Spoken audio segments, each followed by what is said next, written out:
a big old house, can't weigh a heavy load. Well, I gotta give it to you, don't know how you found the time. Making all ends meet while running down that line. Keep it love alive, it's a tricky thing. You gotta let it fly, you gotta get it wings. If you wanna make it right, lose that pride. Don't hold on too tight, you know you gotta try. Keep it love alive.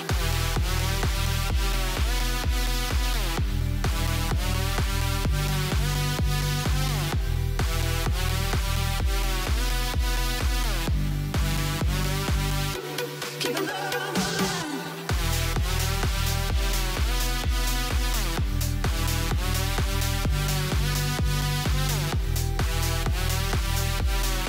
You know you gotta try. Keep it love alive.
Hey guys, Sean here, and welcome to the F1 Word Live. And look at that, it all worked first time. That's a miracle. 5 weeks that's taken to get right, but there we go. How are we all doing in the chat? Are we all good? Are we ready to go?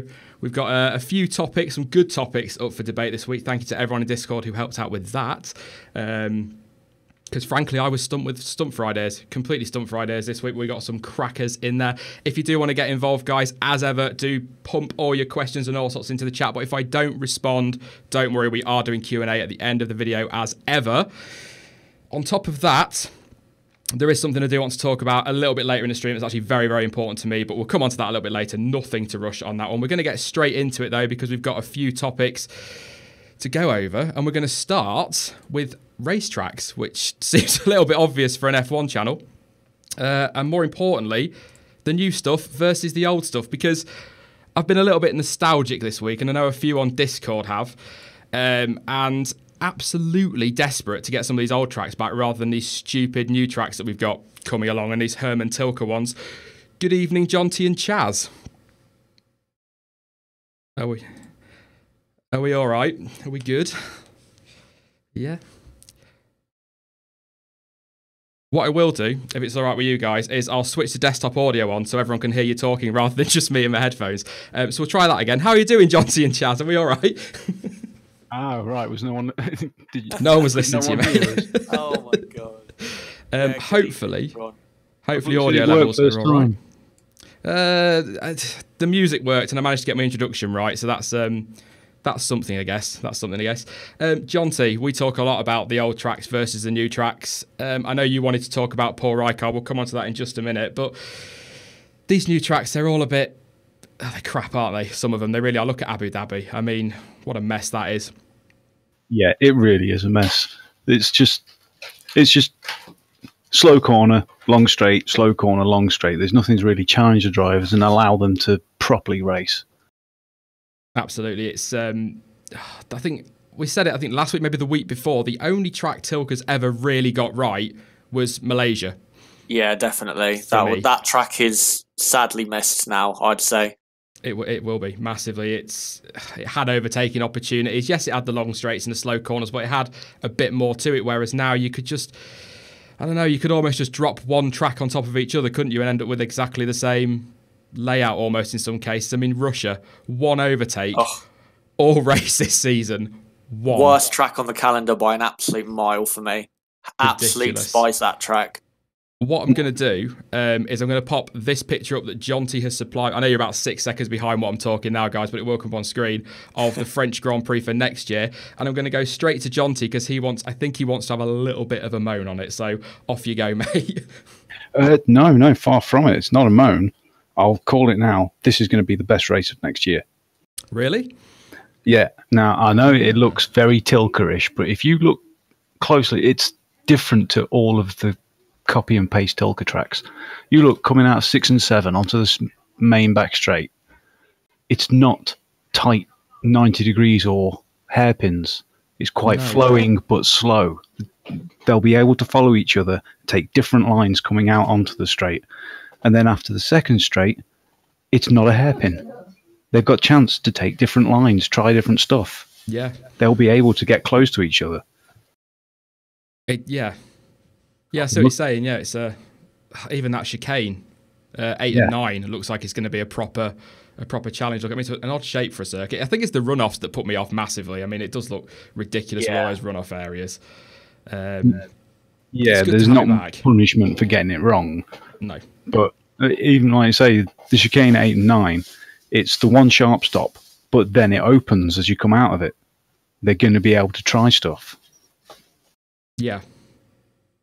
So I'm just having a really good look at it. I've not properly looked at the layout. I've only ever seen the pictures that I think Charles keeps sharing. I think it was Charles of Paul Ricard. He's not very happy about that one with the runoffs. Worse than Kota.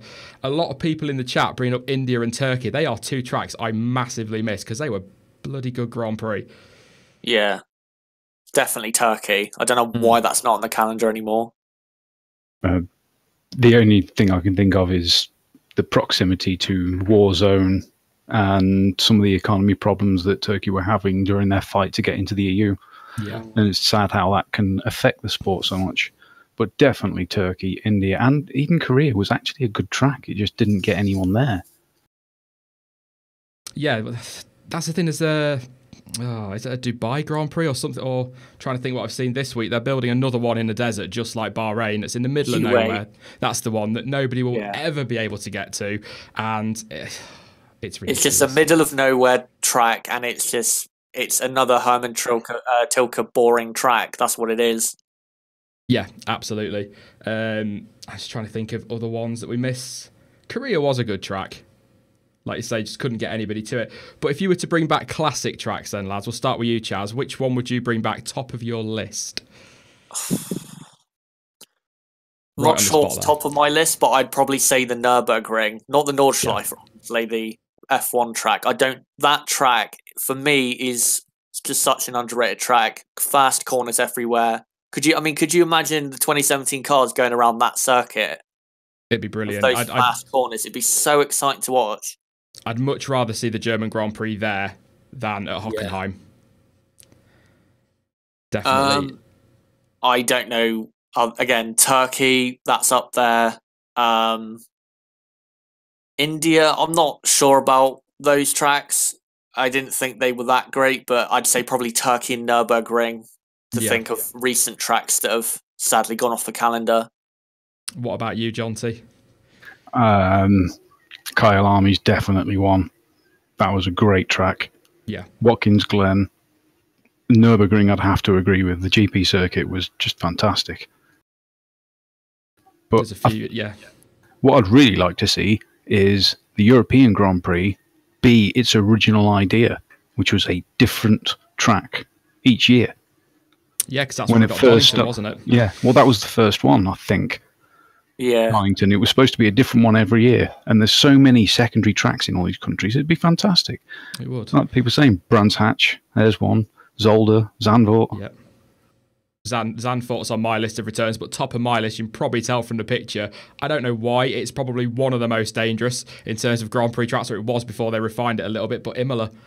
It always gave a great race before ITV decided to cut in with adverts towards the end, but it always gave us a really good race. Every time it did. I don't think there was ever a boring race in San Marino.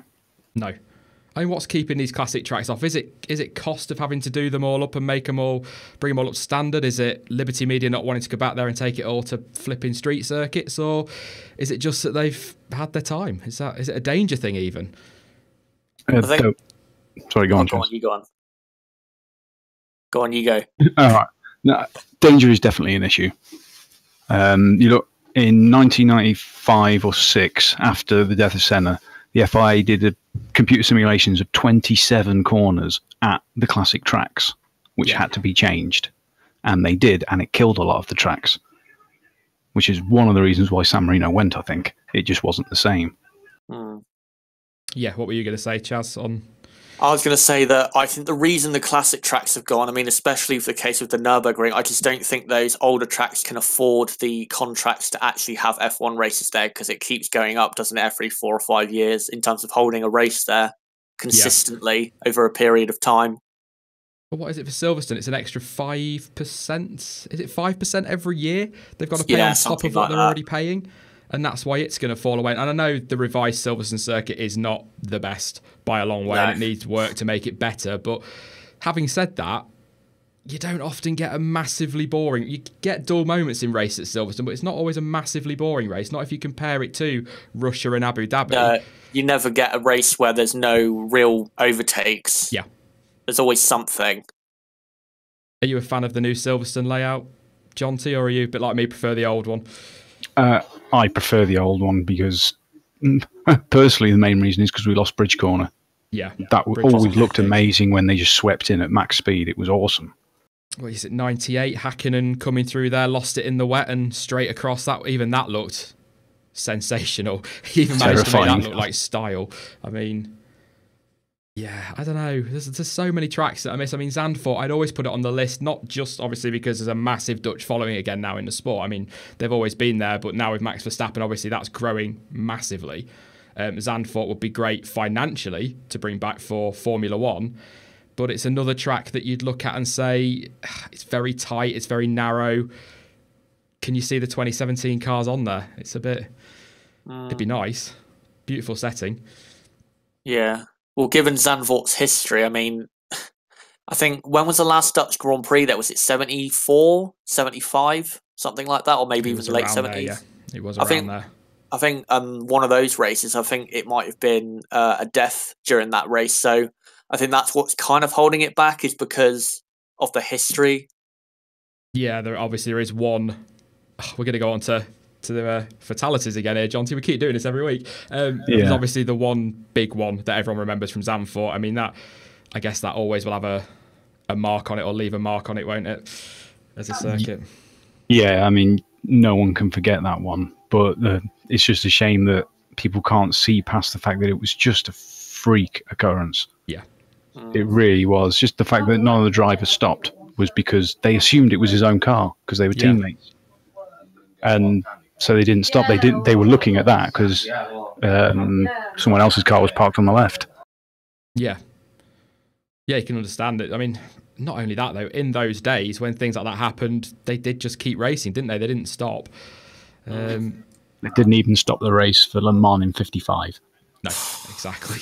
Yeah, Chaz's reaction says it all. 2 drivers and 75 spectators killed, and they didn't stop the race. And they just kept going, didn't they? But you think back to those days again, we've come a long way in terms of safety. And I think as much as we moan about some of the safety stuff, we shouldn't really. When you think back to Le Mans, when you've got people, straw bales lining the track, you've got the pit crews just stood at the side of the track with fuel barrels there, crazy times when you look back, but it was just a done thing. Yeah, I mean, I've seen photographs of mechanics filling up the cars from a can into a funnel with a cigarette in their mouth. Yeah. Just how it was done, wasn't it, back in those days? Okay, Blue Shifter said Le Mans 55 wasn't stopped because all the fans leaving would have prevented the ambulances getting in.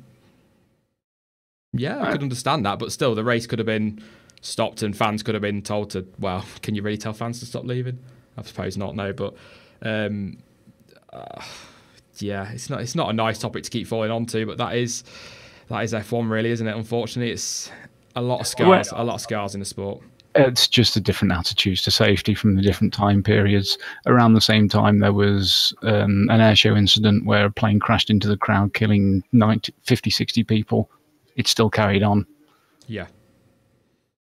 The reason I wanted to talk about circuits this week is because Liberty have apparently trademarked a load of new Grand Prix street circuits over in America, like New York, I think, Las Vegas. Miami as well. Miami was another one. Whether they happen or not, whether it's just them covering their backs in case they're there for future, we don't want too many more street circuits. I certainly don't. I mean, the racing's a bit processional at times as it is, but if you imagine, certainly, stateside where the fan base, and having spoken to a few Americans on Discord this week, the fan base over there is not that big. If we're going to have 3-4 Grand Prix over there, that's not a great move for the sport. Certainly not for street circuits. Yeah, less street circuits, the better. I don't know why we're just getting now an overload of street circuits when it's pretty clear in the recent, say, 5 or 6 years that some of them just really have failed. I mean, Valencia, for example, first 4 races or 5 races there were very, very forgettable. Yeah. I think the last ever race there was the best one they had, wasn't it? Yeah, and I think they already planned to get rid of it before that race. Yeah, and everyone was sort of like, come back again next year. It was actually all right. If you're on Discord, guys, and you really, really want to hear a good rant about Valencia, just mention it to Eggman, who's the chairman of Boris Johnson F1 team on Discord. He will absolutely go crazy for you on that one. So, yeah. Yeah, you just last night again. Let him go for half an hour. Yeah, that is basically it, yeah. Is there anything you guys want to add on circuits before I move on?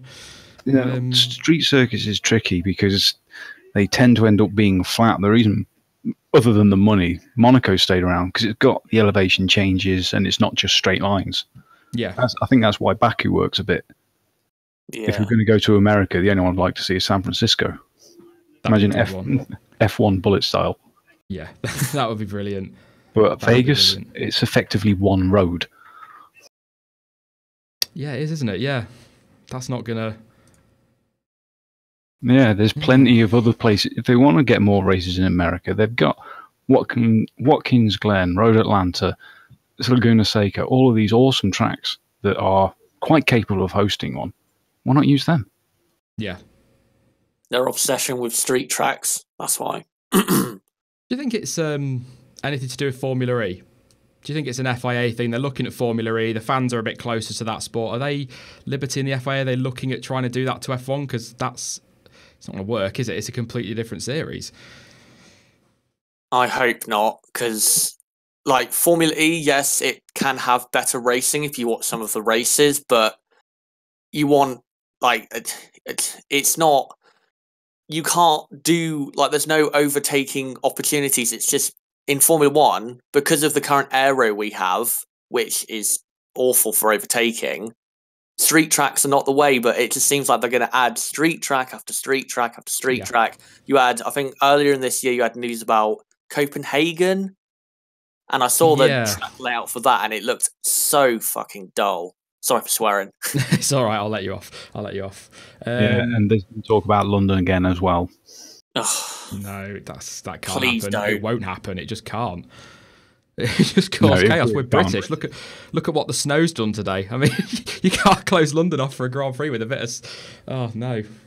It'd be chaos. Just absolute chaos. The thought of it terrifies me. We'll leave it there on street tracks then, guys. I'm just going to mute you to everyone else for just a moment while I talk about something that I want to talk about. Okay. We'll talk in just a moment. We'll bring somebody else into the stream as well and try and keep it as unchaotic, if that's a word, as we possibly can. Good luck with that. Thank you. Okay then, guys, I just wanted to talk about something really important. Every week we are coming to you live on a Sunday to try and entertain, for want of a better term, I guess, try and entertain you. But this time of year, Christmas coming up, sometimes it's hard, really hard to forget those that need a little bit more help this time of year. And this is just a little short video to remind you all of why we're here. Life has always been a struggle for little Marcus. He has only scored 9 points in 3 years in F1.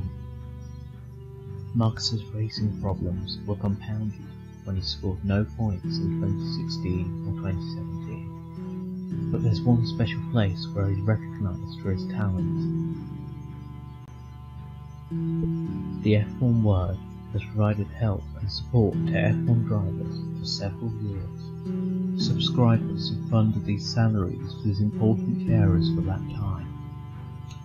But the number of subscribers is limited, and so are the funds they bring in. They need all the help they can get, so please give what you can and help other drivers like Mark.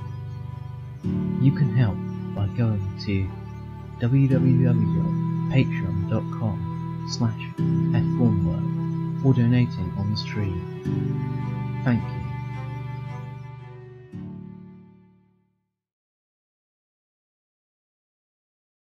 So as you can see there, guys, it's very important to remember those. Just a little less fortunate. I know he's got money to pay for his seat, but obviously it's a really difficult time for him at the moment. So if you want to donate, do give us a call on 08000 00000, or you can text £5 or £10 to 80000. Do not donate, as your donation won't count and you may still be charged. Anything you do say will be given in evidence. The early bird catches the worm. Are you really still listening to this or reading this? Because if you are, then you need to go and visit full terms and conditions, which is www.ifyoubelievethis.com.co.uk/gov/.eu. Yes, that did just happen. That is, thank you once again to Eggman & Co for that one, because that did make me chuckle. Poor Marcus Ericsson. Oh, you guys drive me crackers, you really do. We're going to bring somebody else into the stream now. If all is going to work, there we go. We've got TK with us now, joining John T and Chaz to talk about the engine penalties. And if you don't know, guys, they have been changed once again this year to something which is less confusing but more confusing and causes things to be a lot more fair without being completely fair and actually even more unfair. So it's absolutely nuts. Just to go over it very, very quickly, it is now, if a driver drops more than 15 places on the grid because of engine changes, then they have to start from the back. So basically what we had before, but with a number attached to it. I think it's just the FIA trying to get rid of this whole ridiculous, I don't know, 45 place penalty on a 20 place grid. I think that's what it is. But, you know, they're trying, bless them. We've got to be nice. Maybe we need an appeal video for the FIA. We'll come to you straight away then, TK. Welcome. Hello, guys. Happy to be here. Awesome to have you here, mate. Welcome, mate. Welcome. It's getting a bit ridiculous now, isn't it, with engine penalties? Yeah, I mean, they didn't change them really at all.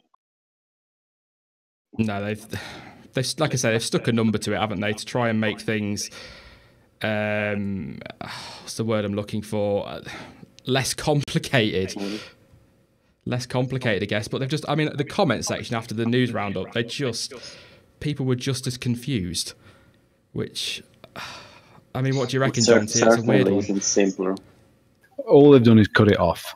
It's exactly the same as it was, but as soon as it gets to 15, they just say that's it at the back. Yeah. Have a look at the comments, but all of the penalties are still there. They just don't count them up. Yeah, it's a system that's going to punish front runners more than it is. I know the penalties do anyway, but it just seems like if you're the pole sitter, you're going to get hurt more than somebody fourth on the grid. Yeah. For exactly the same penalty. For me, these rules, I mean, when I looked at them, I couldn't even describe how confused I was. No. It's that confusing. It's, like I said in my video, they've done it to try and make it less confusing and make it fairer. But judging by the comment section, it's not worked on any front at all. Well, I can't wait till we get to, say, Monza. I mean, everyone remembers this year where we had, I think, 10 or 11 drivers who had penalties. I can't wait for 2018 and the confusion there, because qualifying probably won't even mean anything for Monza. It didn't this year, did it really? It was ridiculous. Just off topic very quickly. Has anybody on the stream got feedback, or is it just my headphones? It could just be my headphones. They're not the best of quality. No, there was a little bit. I had some echoing as well. Is it your mic again, Chaz? It might be. It is. Yeah, I was just picking up in the comments. Karthik saying if the drivers P1 and P2 gets 15 penalty, who should start 20th? Well, according to the new regulations, it's whoever takes the penalty first will be 19th. Whoever gets it second will be 20th, etc. Yeah. But if you start third, you'll start and take it. After both of those, you'll still start higher than them on the grid. Yeah. There you go. It doesn't... I don't know. I mean, what is the solution? I think we've gone over it briefly. I mean, what is the solution? What do you think, TK? I mean, fines could work, but the problem is then it's the smaller teams getting punished more than the bigger teams. Yeah, I think that's one of the problem of fines, and there's also the question of if a driver bends it and hits the wall, then the driver loses points also for the team, and it's not the team's fault. Yeah, absolutely.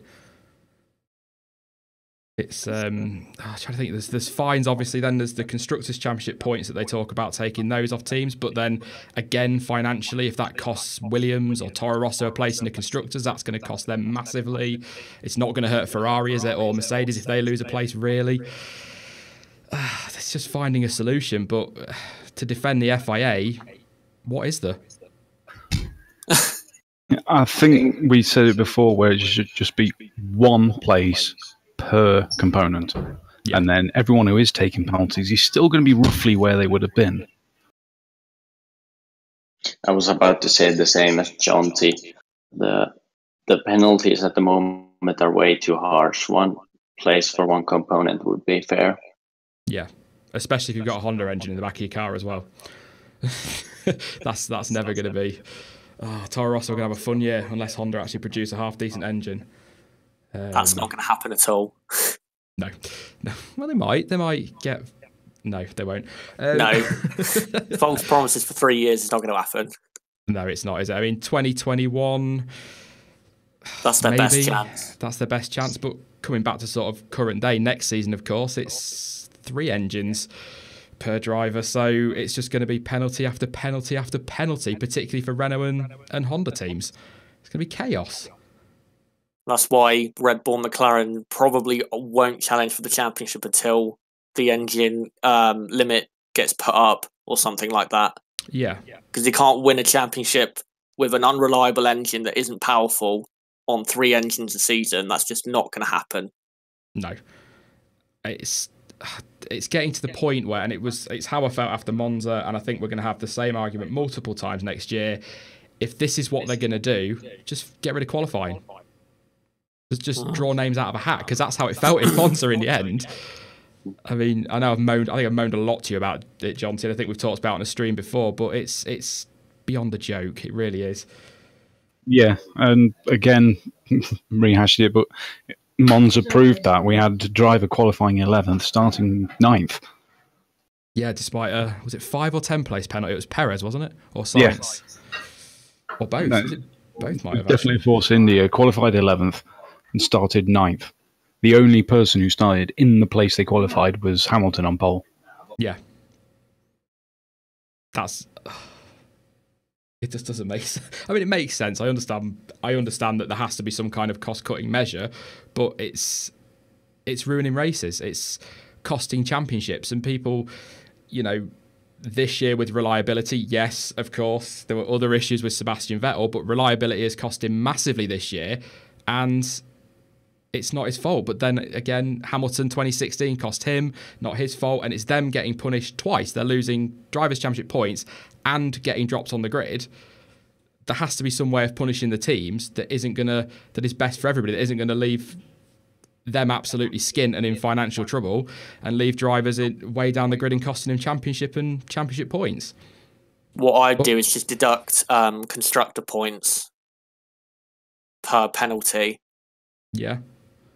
That's the only way I can really see it working. Because if you give teams fines, then it's hardly cost cutting, is it?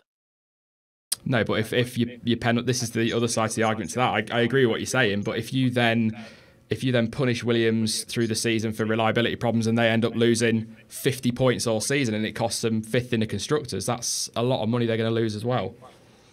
Yeah. But again, equally on the fines thing, Sauber can't afford a fine every other week, and neither can teams like Toro Rosso and Haas. So, yeah, it's tricky. And I've just accidentally led beautifully into the next topic, which is a very quick word on the Haas Maserati proposed deal, because it broke, or the reports started coming out about an hour after recorded the news roundup the other day, and I didn't have time to go back and do the video again, so I thought we'd cover it in the live stream. It is just a title sponsor deal by the sounds of it, so a little bit less than the Sauber Alpha one, but it's still a good thing for Haas and F1. Do you think, Jonty, having another name back in the sport? Oh, yeah, the more names we can get back in, the better. Especially with, you got Maserati, Haas, Sauber Alpha's already confirmed. We've still got the talk of Aston and Red Bull. People know these names more than the team names. Yeah. So that's going to bring them back. Yeah, that should be great marketing for F1. It's good for Haas as well. To get some financial backing. Yeah, it's a little bit of money in as a sponsor. There's not a lot of sponsors on that car, so that's going to help them out massively. It's another name back in the sport, and it might even be perhaps a bit of investment from the Ferrari or the Fiat side. Is it Fiat side of Maserati? Something like that. Some investment from there, and maybe secure their future in the short to medium term, but maybe even cheaper Ferrari engines. Well, certainly keep them until the next engine changes. Yeah. What did I read something about, I can't remember what it was now, Haas are trying to do a deal with somebody for an engine 2021 onwards. But I can't remember who that was. Sorry about that. Chevrolet. Yes, it was Chevrolet. A big American tie-in, wasn't it, was what they were looking at. Another name that wouldn't be bad to have on the grid, to be fair. Oh, yeah, that'd be fantastic. But yeah, I don't think there's a lot. Like you say, TK, it's good. It's going to be good marketing for F1, good marketing for Haas. Are there any names you'd like to see back on the grid ASAP? I think Toyota would be nice, because they've been doing well in Le Mans, even though they haven't got the victory yet. But I think they always spiced up the midfield battles when they were in F1. Yeah, 2009, they weren't too far off the front running pace either at times. So they locked out the front row at one race, didn't they? Bahrain, I think. They did. Yeah. Yeah, they did.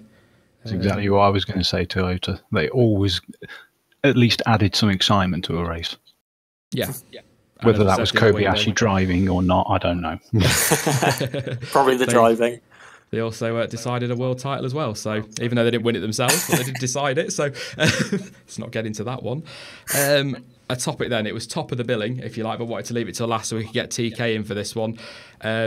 Team orders. It's a divisive topic. It's something that people don't like. Some people do like it. But does it have a place in F1? For me personally, it's a team sport as well as a drivers' championship. We, as fans, probably don't give a damn about the Constructors' Championship. We care more about the drivers, but the money is paid by the constructors, and the drivers are employed by the teams, of course. So come to you first, Jonty, I think, this time. Do you like team orders? I don't like them, but like you say, it is a team sport and there is going to be a place for it. I think it's vital that it doesn't negatively affect the racing sort of in a really horrible way, like the most infamous one of Austria in 2002. Yeah. Just parking on the finish line to let someone pass. It needs to be strategic. Yeah, I mean, that was the extreme, wasn't it? That really was to the one extreme with Ferrari in 2002 in Austria. Multi-21 upsets a lot of Mark Webber fans. Vettel fans love it. Here I go. I would probably side with Vettel on that because at the end of the day, yes, it was a team order, but he wants to win races, wants to win world championships. You know, if I'm thinking it's a big if I were an F1 driver and the team were telling me, no, you can't overtake your teammate even though you're quicker and it's for a win, I would probably have done the same. Chaz. I would.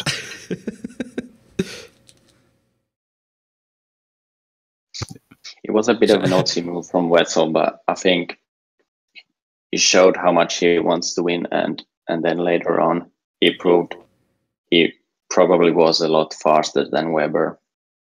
Yeah. Am I here now? Yes. Oh, thank you, Chaz. Are you? Yeah. Sorry to everyone who's watching. I'm having a bit of audio issues. I'm going to be getting a new mic in a couple of weeks, so if I come on again, this won't happen. Trust me. Yeah. Are we talking about the multi-21? Yeah, I was just saying, if I was in Vettel's position in Malaysia that year, 100%, if I could go for a win, I would have done exactly the same as he did. Yeah, I agree. I know Red Bull were concerned. I think it was on fuel. They thought they were going to run out of fuel if the drivers pushed each other. We saw they made it to the end of the race, and I think Vettel had every right to go for that win because at the end of the day, it was, I think, the second race of the season. It's not like they were trying to protect the Constructors' Championship lead or something like that. It's still way too early in the season to be thinking of the championship. Yeah, I mean, we had that this year, didn't we? With we were talking about this actually, weren't we, the other day, TK, with Raikkonen in Monaco and not so much Hungary, but certainly Monaco. That is far too easy in the season, just like 2002, to be moving drivers out of the way for their teammates for a championship. It's far too early. Yeah, definitely too early. Kimi had every right to win that race, and I think the Formula One official YouTube account made a video on that explaining that it wasn't team orders, that it was just the Vettel space on the ultra soft tires which won him the race. But yeah, I'm not so sure about it.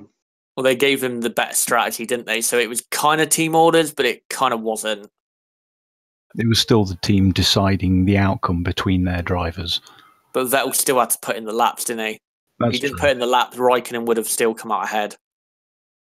Yeah, but I mean, you mentioned the multi-21 incident. That's what I was getting at with. If he had obeyed it, you'd have had two cars trundling around for the last however many laps, sort of in formation at exactly the same speed. It detracts from the sport as a whole, which is why Vettel was in the right. I think they should ban them except for the last 5 races of the year. That's a good point. And then there's the situation, for example, Force India this year, the drivers were costing them a lot of money just fixing the cars, hitting each other. Yeah. And it wasn't any good for them. Yeah, that's true. But because they should have used team orders at Canada, because Ocon would have been on the podium and got the team more points, and Perez just decided he was a number 1 driver and refused to yield. Yeah, and look at what happened in Belgium. That was dangerous. ridiculous. That was dangerous. And for the FIA, we're going to go back onto them again, because we always do. We're going to slam them once again. For the FIA to do stuff all about that was ridiculous, because that, if you watch the replays, that debris was not far from going over that catch fencing into marshals and the crowd, and the FIA did nothing.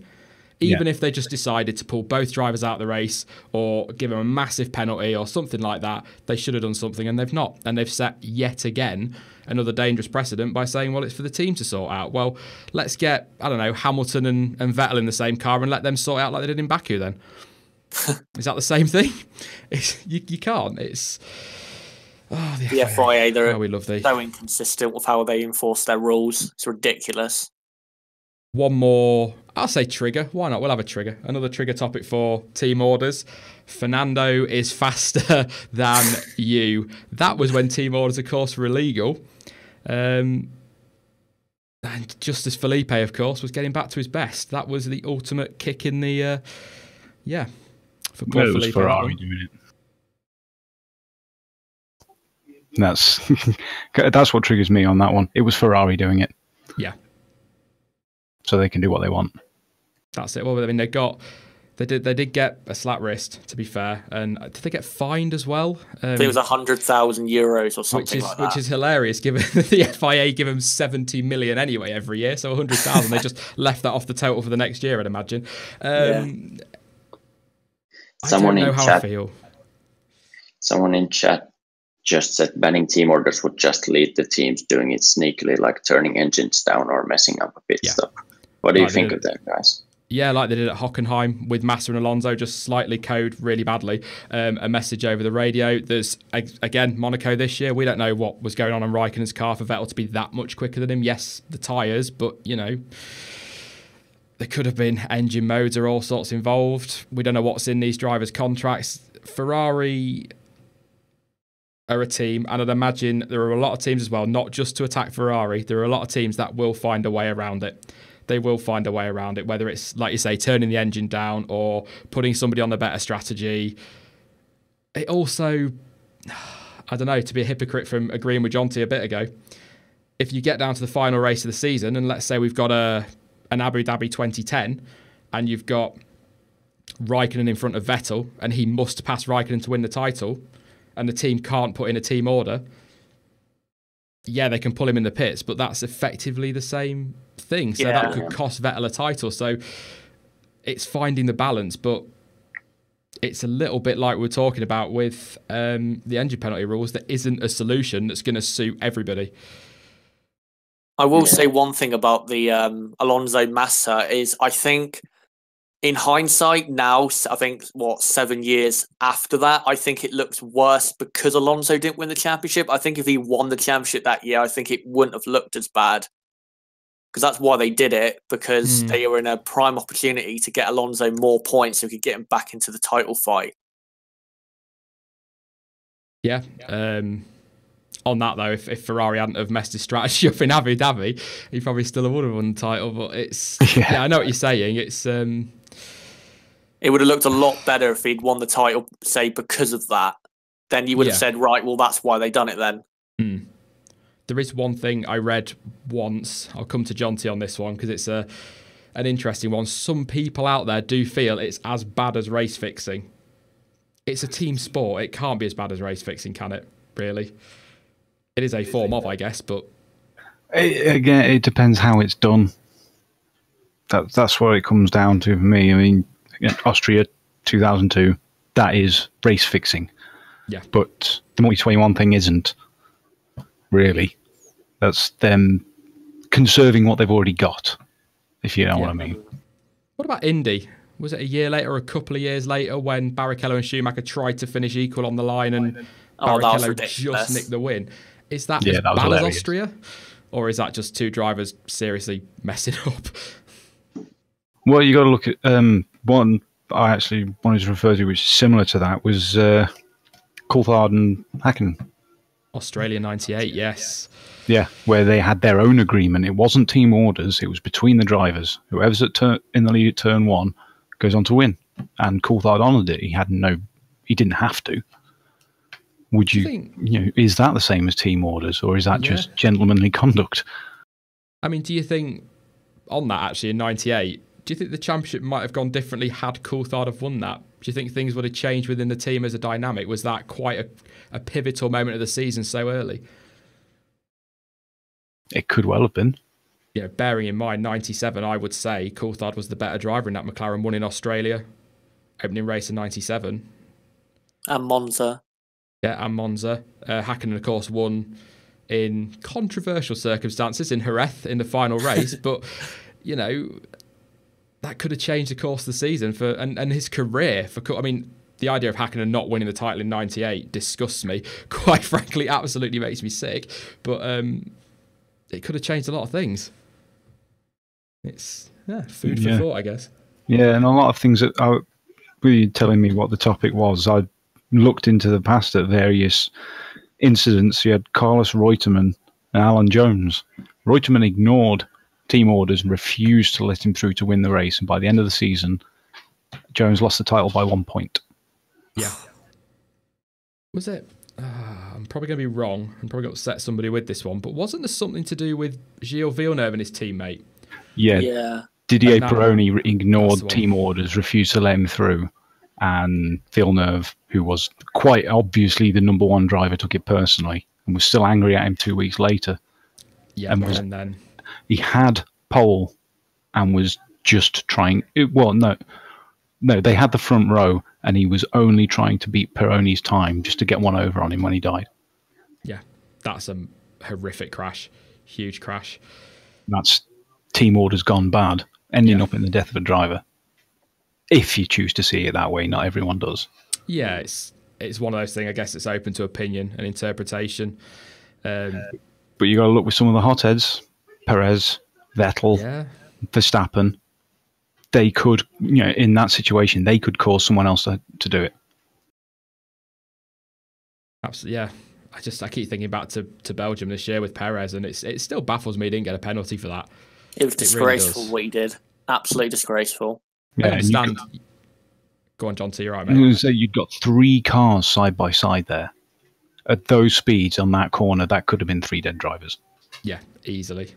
The second one, though, where I think was it halfway through the race, where he clearly sees Esteban Ocon coming on the inside and he just blatantly squeezes him into the wall. That's just disgraceful. Yeah, you actually see him wait until he's alongside before he moves over. He knew exactly what he was doing. And that's why I lost a lot of respect for Perez after that. I used to like him. He used to be one of my favourite drivers, but now I'm not sure about him anymore. I'm not defending him at all. Absolutely not at all. But he's threatened by Ocon, isn't he? Massively. Really threatened by him. Definitely. And that's why he's done what he's done this season a lot. Someone just said that in the chat. Do you think he's a bit scared of Ocon? Oh. Absolutely, because Ocon's a better driver. Yeah. Ooh, Jonty.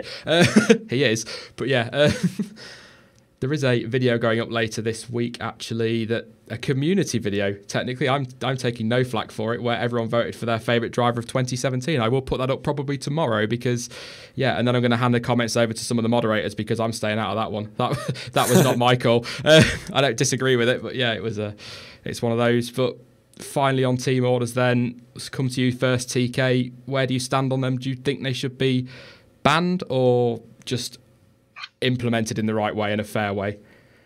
I think they can't be banned because teams will find a way to implement them. Yeah. But I don't like them. I understand them, as I believe Jonty said, when it's only a few races left in the season. Yeah. But generally, I don't like them. But I do understand them also in for example, Force India's case, when it's costing the team money and it's not bringing. Well, they told their drivers not to race, didn't they, in the end? But that was their own doing. Or certainly Perez, a massive saying that, but that was between them their own doing. And you can kind of understand that, like you say, that kind of situation where a midfield team and there's massive money on the line, it's so important that they don't throw that away. I mean, Williams were nowhere this year, but you go back a couple of years when those two are scrapping so hard for 4th and 5th place, or McLaren were fairly decent a while ago, so maybe 5th and 6th place. It's big money, and you can understand from Force India's perspective, but in terms of the big teams, Mercedes and Ferrari are always going to be in the top 3 somewhere. Yeah. They're not needed for me. What do you think, John TG? Like TK says, you can't get rid of them because the teams will just do it in some other way. Yeah. But if that's the case, they need to really think of a way. I'm not sure what the way would be, but it's got to be monitored somehow. Maybe allow. This was a crazy idea I had. Allow radio contact between the team's drivers. Just the 2 drivers of a team can talk to each other. That'd be funny. Just to see if they can work out plans between themselves. Yeah, that'd be good. Slowing someone up when it's coming up to the other one's pit stop, things like that.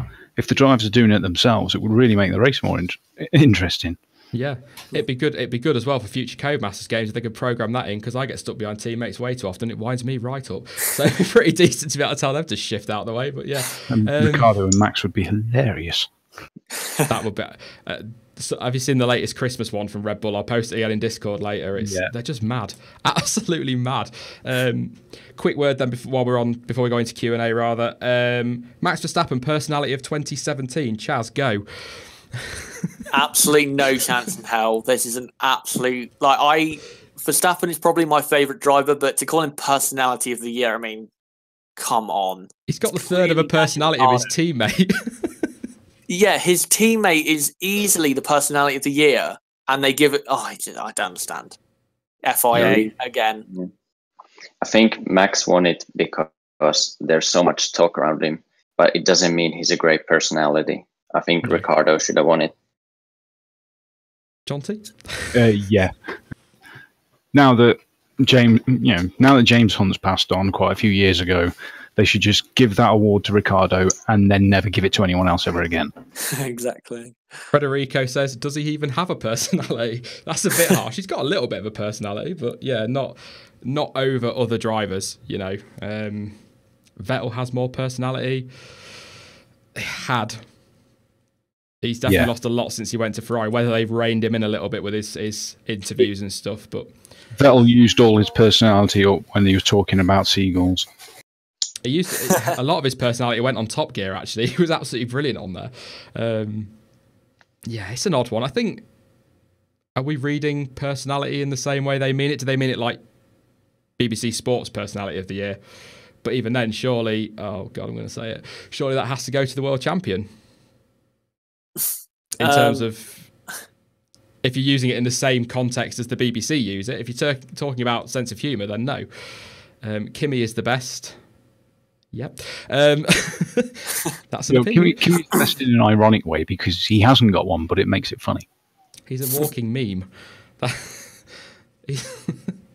I think somebody said on Discord the other day in the debate tab, on that day where I opened debate up and had about 200 messages or something like that. I was like, Christ. Read through most of them, and somebody said that he would have been seen as a legend had he turned around at the end of 2007 and said, right, I won a championship, up yours, I'm off. He should never have retired and then come back, I don't think. But yeah, it's just a surprising one for Verstappen. He's not a bad guy. He's a hothead on track, but he's young. But yeah, I quite like him. But if you're talking personality, he's nowhere near the top one at all. Alonso's got to be above him, if nothing else, just for his deck chair moments. Oh, that was good. Especially as well with Ricciardo. I mean, wasn't it this year he pretty much introduced the shoey? I mean, I know he did it in 2016, but this year it was a lot more consistent. And that was probably the best thing that would happen on a podium this year. He even got Martin Brundle to do it, which is quite an achievement. Coulthard, Patrick Stewart. Yeah. How does that not get personality? He'd never get me to do it. He'll never get me to do it, I promise you that. Yeah, but let's not forget, after Brundle did it, he ended up in hospital for a couple of weeks. Don't know if he's related. He so did, didn't he? Oh, conspiracy theory. Right then, guys, what I'm going to do, we could dread this. I'm going to open it up now to Q&A. So if you've got any questions you've been asking that I've missed out, then please pop them in the chat. They deleted that. Sorry, one of the moderators obviously just deleted Suck My Balls, which is a Kevin Magnussen thing. I guess that is probably in breach of something, but it's still a brilliant line, isn't it, from Team Radio? Actually, that's something in debate that came up this week. Best Team Radio moments of 2017. I can't remember. My favourite is Ricardo. My favourite is definitely Ricardo. I think it was Monza. Oh, good. I like him vulnerable. Oh, that was a good one. Yeah, that was probably the best. I think Alonso on Julian Palmer, when he just came across in Monza and said, "Where's Palmer?" He was like, "Oh, he's retired." Ha, karma. I think that was quite a good one. I quite like that. Obviously, K-Mag. It wasn't Team Radio, but I'm going to count it in there because, why not? Although Max was quite funny being on the radio whilst getting hit again at Singapore. Oh, God, yeah. That was a... Oh, I got hit. Ah! Yeah. Do you remember in Mexico where he passed Vettel and straight away he said, what was it, very, very lovely or something like that? Yeah. Straight Mexico, away, yeah. He went straight on the radio. Yeah, and Max in Mexico said, maybe I should cut a corner to get a 5-second penalty. That was quite hilarious as well. Right, questions in the chat. What do you think ruins a racetrack? That's from Clatter? 90-degree corners. Yeah. Exactly, yeah. Street circuits. Just in general. Russia. Anything in Russia. Not the country, the racetrack, just to clarify that one. I don't want to start that. He said it was simply lovely, yep. I think we answered that one, Anthony Harvey. Can F1 go to one radio channel for all drivers? Did we answer that one? No, I think I've read that wrong. I'll let everyone talk. Oh, no, sorry, we totally forgot. Best radio of the year is I'm going to pee in your seat. Oh, it was, yeah, Monaco. Oh yeah. Jenson Button. His one contribution to the year apart from nearly killing Wehrlein. I mean, it's not bad, is it? Will Hulkenberg get a podium next year? Asks Elliot Wardle. Yes. Yeah. If there's a crazy enough race, yes. Yeah. He won't. I don't think he'll get it on pure like car pace or anything like that. It'll have to be like a Baku race. Yeah. Mark Pollard, best livery. We'll go with best livery of 2017 for me. The Toro Rosso. Beautiful. Absolutely beautiful. Yep, completely agree. It looks every inch a race car. It does. I like the Toro Rosso as well. Yeah, I like the Force India. I've really grown towards that Force India livery. I didn't think it was that good when it was revealed at the start of the season, but I've really started to like it now. I don't like the matte finishes on F1 cars. Oh, no, I do. That's the old man in me. I like them shiny. Giggly. Actually, I like the Red Bull livery quite a bit. I like the matte one. Yeah. See, I was probably the only person on the planet that quite liked the purple tint they had to it when they had the Infinity deal. I quite like that. Yep, only one on the planet. I had a feeling I might have been. Let's have a look. Will Verstappen win the World Championship next year? He's going to need a big boost from Renault, isn't he, to be able to do that? They've got the chassis. We've seen it this year, but I would say his best shot probably going to be 2021. I can't see Renault closing the gap that much. He won't win it until 2021 because Renault, that's it. Yeah. In terms of pure driving, I think he could win it if he finished, say, 17 of the 20 races. But yeah, look what's in the back of his car. So no. Mr. likes to fall asleep in the general voice chat. He wants to know our opinions on the 2005 US Grand Prix. Shambles. Yeah. Yeah, it wasn't really anyone's fault though, because of the various silly legislations that were in, which meant that they weren't allowed to put a chicane in. It was an insurance thing, wasn't it? Michelin were in the wrong. Bridgestone runners probably could have protested with them, but then in their defence, at least they gave us some sort of race. At least they gave somebody some track action. It should have been sorted long before the parade lap of the Grand Prix. It's... But more on-track overtakes than 3 races this year. Yes. I remember you telling me that, actually. That, nearly fell from a chair. Russia, so Hungary, Monaco and Russia all had less on-track overtakes than a race which only had 6 cars. Wow. Tells you everything you need to know. 2017 was better racing. There we go. What is your best Vettel impression? Blue flag. Blue flag. Yeah, that'll do. We'll just let Jonty have that one. That's fine. Should Magnussen be in F1? No.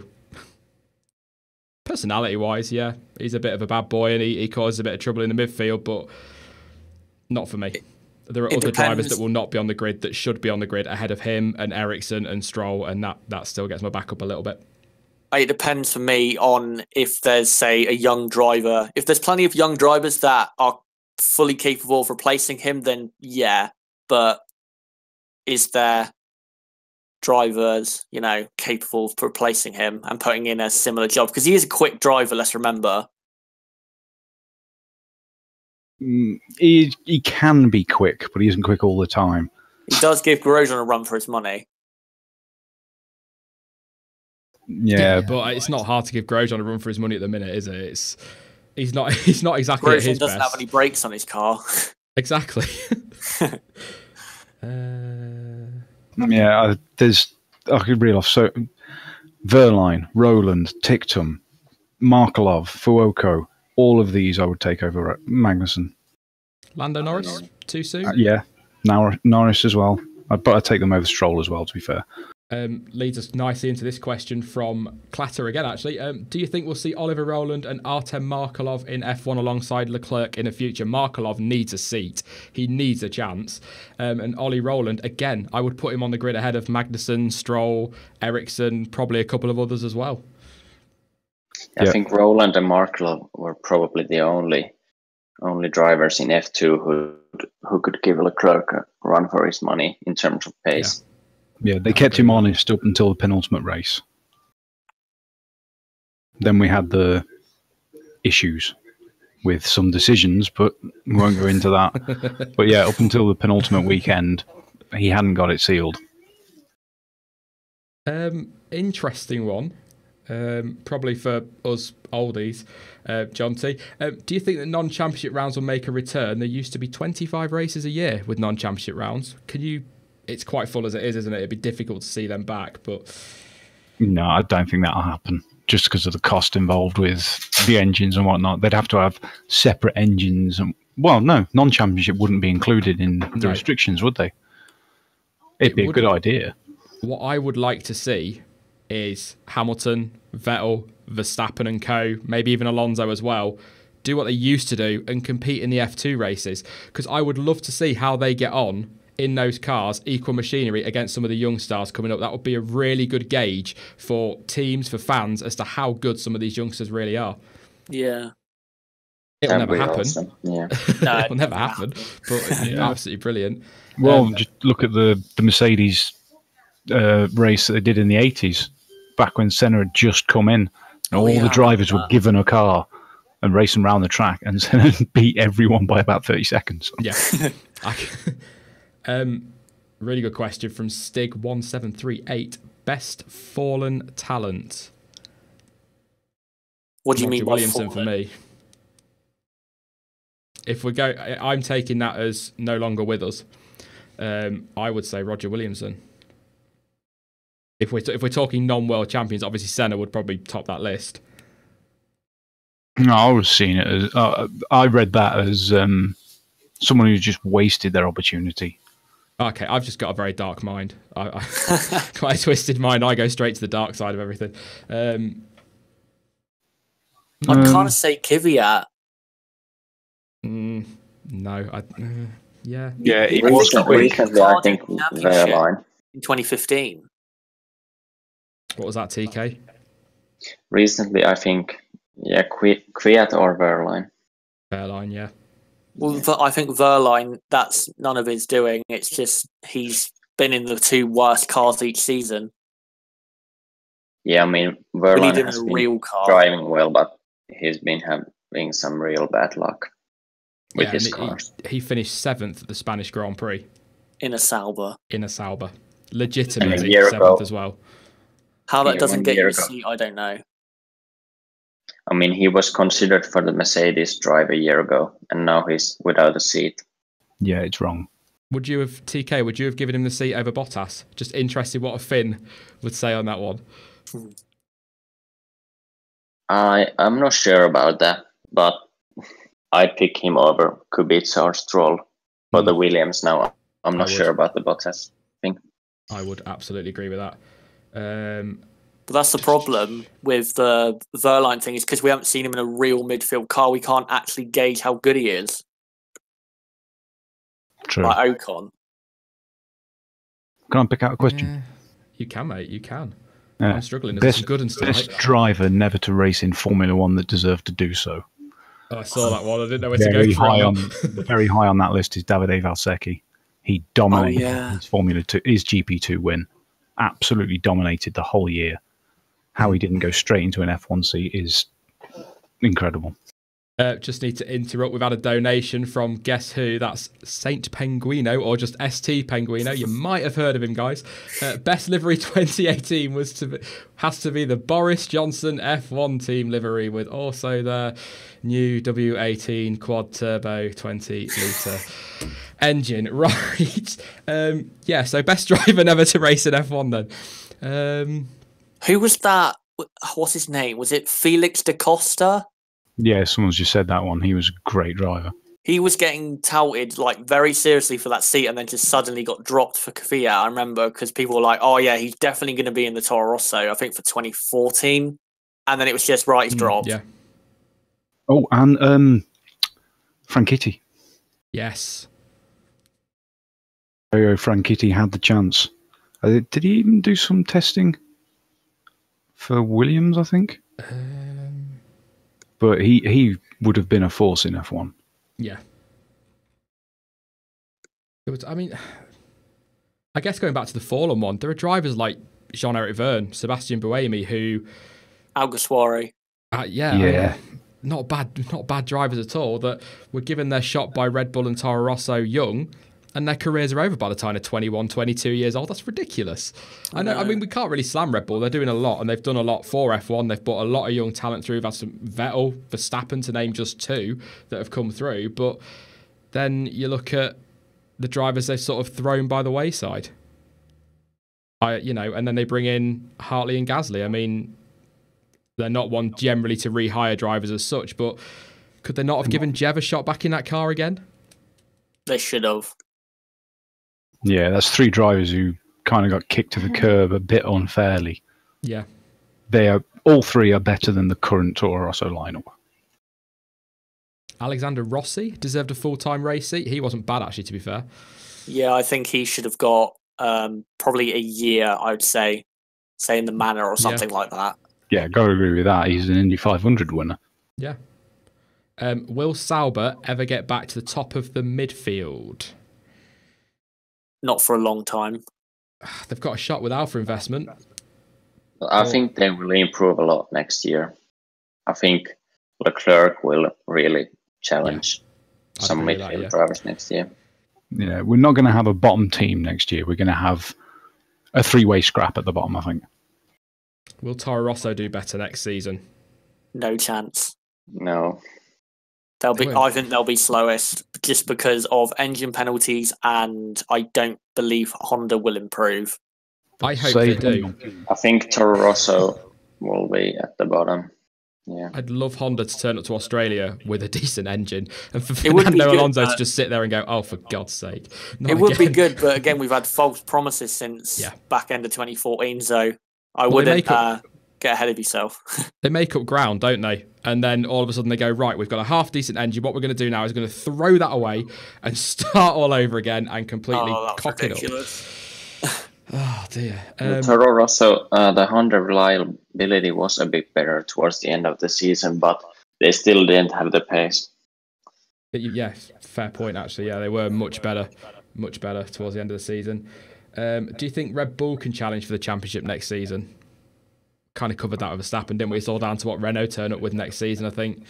Yeah, it's all on Renault. If Renault brings a competitive engine, then definitely yes. McLaren? Well, if Renault bring a competitive engine, McLaren will be there. Who's got the best chassis then? I'm throwing that question in there, Red Bull or McLaren? I'd say Red Bull. That's tough, but I think Red Bull. I think Red Bull just maybe by a tenth or two. I'd have to say McLaren. Okay. That's two things I've got to hold you to next year, Johnson. Yeah, Red Bull's got a slightly better aero package, I think. But in the slower stuff, McLaren was really there. I think Renault's performance next year will be one of the most interesting things of the whole season, since it has an effect on three teams: Renault themselves, Red Bull, and McLaren. Yeah. If Renault turn up next year with a good engine, I think next year, especially at the front of the field, is going to be very exciting. That's what we're waiting for, is Renault to turn up.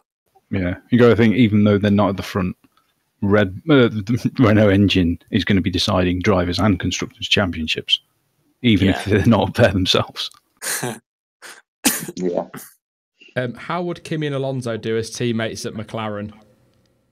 I think we kind of can see what that would be like with Vettel and Kimi at Ferrari, I guess. Yeah.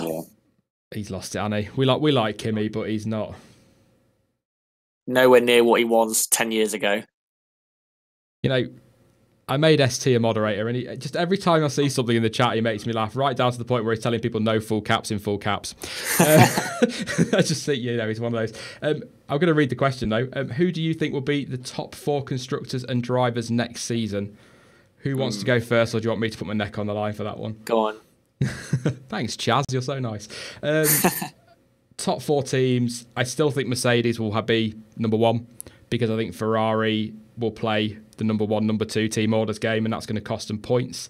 So I think consistency-wise, Mercedes number 1, Ferrari 3, Red Bull probably 2, because I think they've got 2 high-scoring drivers, and then I'm going to go McLaren 4th. I think in terms of the drivers, exactly the same. Yeah, in terms of the drivers, I think Mercedes will win it, and then I think Red Bull will trump Ferrari next year, but I think McLaren won't be ahead of Ferrari, because even if the Renault engine is competitive, they still have to. It's a new engine for them, and they'll have to fit it in their chassis, and I don't think they'll be right at the top from the beginning of the season. I'm going to hop, like I always do, on the fence for drivers, and I will say Hamilton or Vettel to win the title, or Vettel or Hamilton, whichever way. I'm not falling into that one. And then I think I'm going to put Verstappen 3rd for that one, with probably Bottas 4th. Maybe Ricciardo, if they can get reliability right. I can see Ricciardo ending up top 4 as well. Yeah. Yeah. Again, it comes down to the same thing. If Renault come with a good engine, Hamilton title, Alonso 2nd. Oh, could you imagine if Alonso won the title next year if Renault turned up? Oh, that'd be so good. Jonty, mate, I am writing all of these down. That's 3 now. I've got you on for next year. I'm looking forward to the end of next season now on our end of season live stream. No, I understand what you're saying, yeah. What do you think of the picture of Vettel and Hamilton switching teams? Was that in Discord? Did I say on Discord the other day? I don't think Ferrari will never get Hamilton. He just doesn't fit there. He's too much of a rebel. Well, he's been fighting Ferrari for 10 years, hasn't he? So he's not going to just suddenly jump over to the perceived enemy. That's it. It's a massive rivalry on track, off track, in the road car market as well, isn't it? They're not going to want drivers chopping and changing between teams.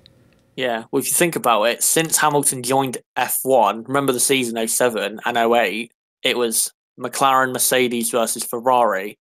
And if you look even like 2010, 2011, they would Hamilton in the McLaren was always evenly matched pretty much with the Ferrari. So it's kind of like jumping to your biggest rival, which I don't see Hamilton doing. I don't see Hamilton driving a car that hasn't got a Mercedes engine.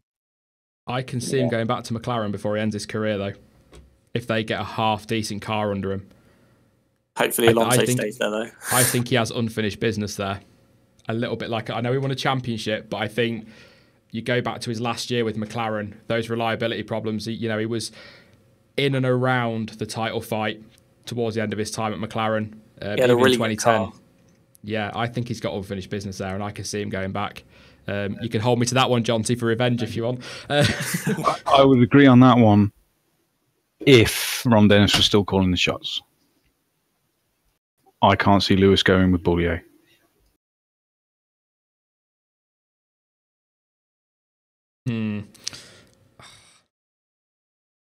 Well, that's quite on you down. Got me thinking now. Yeah, you've got me thinking now. So, that's a fair point. Will we see Bottas in a Merc in 2019? Probably we will in not. 2018. Nah. I don't think so. Ocon for me. I said it last week. I'm going to say it every week. Not Ocon. Yeah, Ocon. Yeah, sorry.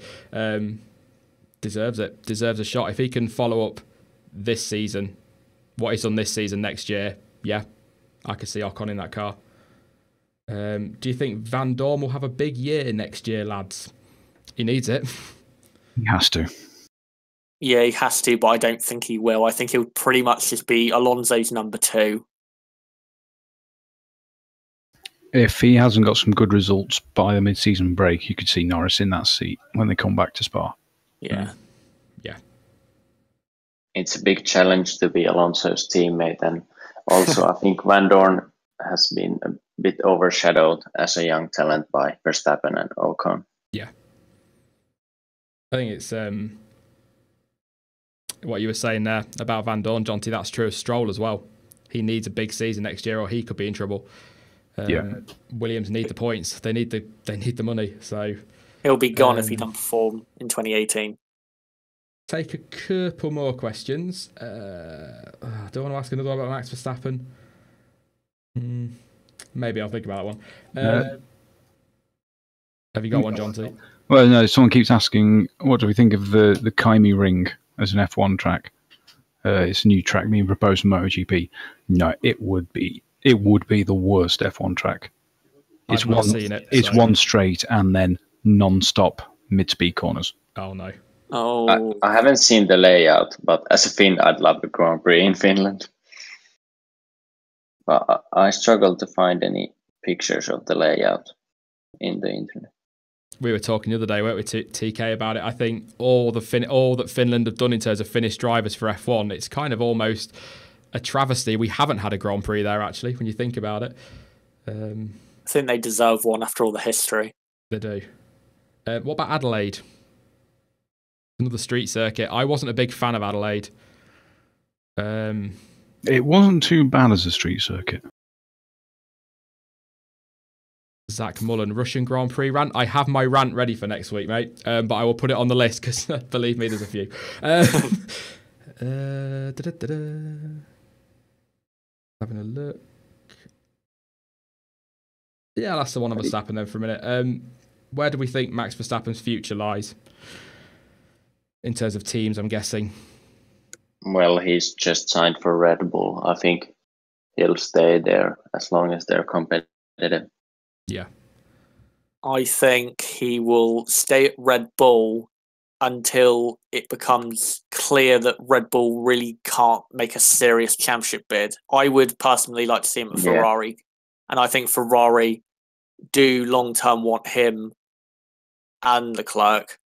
Or do you think Leclerc could throw a spanner in the works, though, for that one? If we're looking at who could replace Vettel, for example, if Verstappen's top of that list, if Leclerc turns up and starts outpacing Vettel and shines, does that throw a spanner in the works for that one? Because they won't have two number one drivers because it doesn't work for Ferrari. Yeah. So would that pave the way for Verstappen to go to Mercedes, maybe? I can see Verstappen and Leclerc in the same team, at least not in Ferrari. Well, Ferrari have had two number ones. Was it Massa and Raikkonen? But it didn't really work as much as it should have. No, they nearly lost the title or only just won the title in 2007, and you could probably argue lost it in 2008. Yeah. You look back to their dominant years, your Schumacher years, it was always a clear number one and a clear number two, and that's how it worked for them. I mean, on that though, they did have some pretty incredible people behind them, like Ross Brawn and John Todd and people like that. So like a dream team, wasn't it? Yeah, and Ferrari was a completely different monster for me under De Montezemolo than it is now. Just a personal one. I think they had to change from him though, because I think he kind of gone out of date. Would I say with like the way F1 was going? I think Arriva Bene coming in and Marchione was just the way forward it had to go, because they were in kind of a crisis, weren't they, in 2014? Yeah, I agree with that. Eggman wants to know about Valencia. I'll drop into voice chat with you later, mate, and you can get it all off your chest then. We'll have another counselling session. You'll be fine. It's all right. You'll be fine.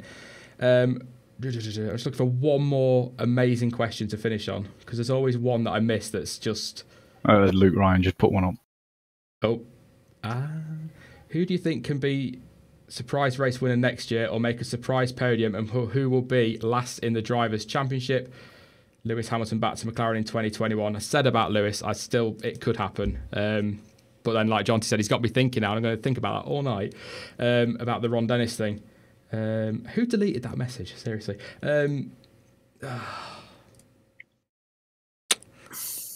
Surprise podium, maybe Hulk or Sainz.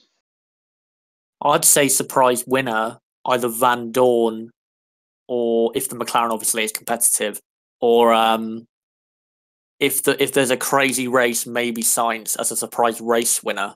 I'd like that. Yeah, that'd be good.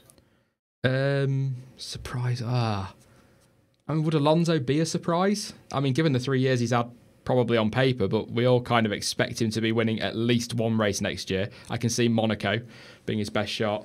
I think he'll win in Monaco. I can see it. I really can see it. I might have sent it down the bookies and put something Monaco, on that. Singapore, Hungary, made one of those. Yeah, the proper slower aero speed tracks circuit. Yeah. I think surprise podium, I'd either go... I think Ocon will get a podium. Yeah. If there's a crazy race, I could honestly see Leclerc getting a podium. If it's a wet race around Spa or something. Hulkenberg, would he be I think he would be a surprise. He's not had one yet, so I guess it would be a surprise. Last in the championship. Be careful, we don't want to upset Discord, but we'll start with you, Jonty. Who will be last in the championship next year? Magnussen, okay. Ericsson. Chaz, that's blasphemy, mate. That's blasphemy. Actually, I think Hartley, since the Toro Rosso will be awful. Good call. Really good call. Yeah. We're trying to raise funds for Ericsson, so I don't want to attack him too much, but probably will be last. But, your donation to those fake phone numbers could really make the difference, guys. It really won't. Please do not ring them numbers, because I will be in so much trouble if it turns out it's somebody's private text channel or something. I think, unless you guys... Sainz versus Hulkenberg, what do you think? Sainz. I think that's going to be interesting. Sainz, I think, maybe he's got a little more pace. And as talent, more promising. I'm going to shoot off Q&A for a second. I want Hulk to get a podium, but he's kind of wasted a lot of years. I don't think he'll ever win at least the championship. Maybe one race, but that's all. I'm just going to jump off Q&A for a second, because somebody's just put, I say somebody, it's Penguin Boy, has put something interesting in general that I spotted earlier and forgot I wanted to talk about. Ferrari's Sebastian Vettel says those who complain about a lack of overtaking should calm down and accept that some Formula One Grand Prix will be boring.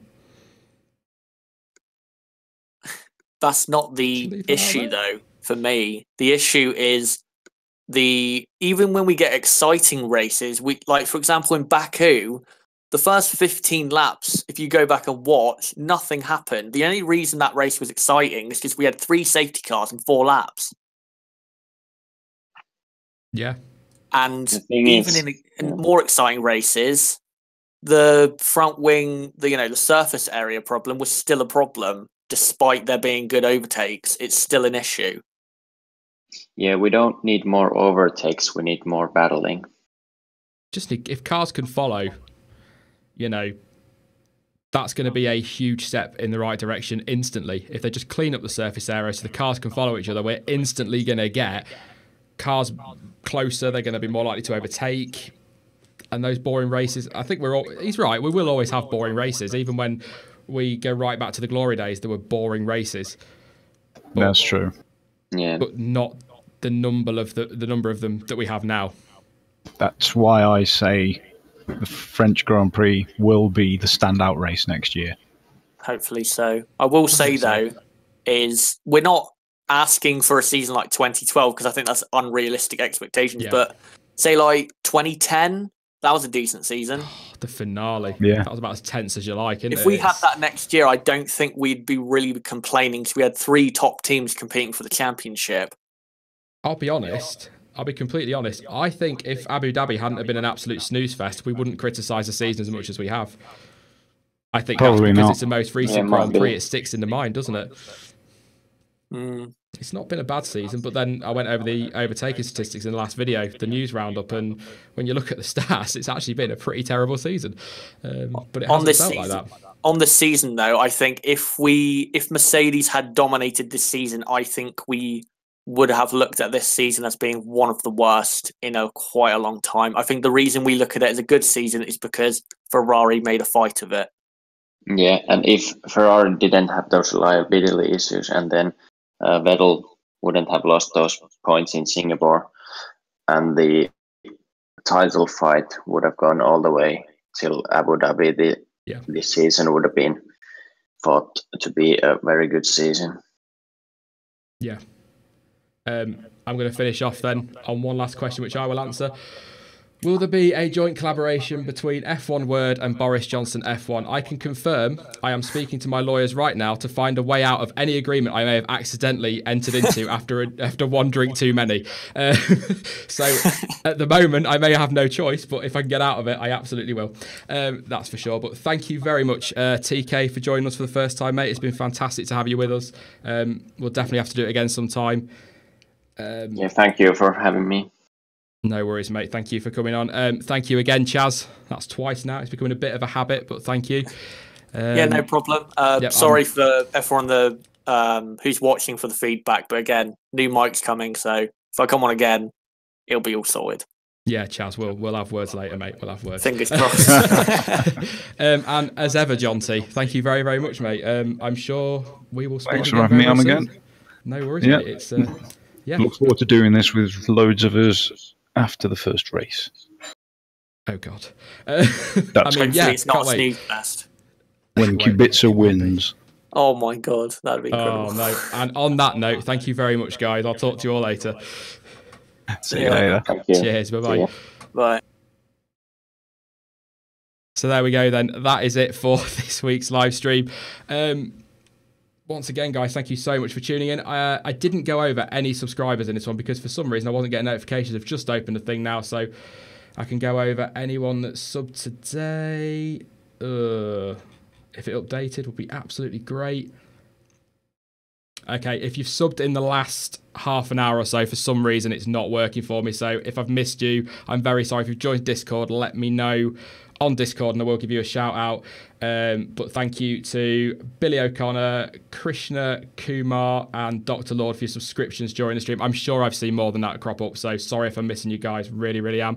Thank you as well to the Flipping Penguin for donating. I really do appreciate it, even though it was for a ridiculous comment, but I still read it, so I'm sticking to the rules, so that's great.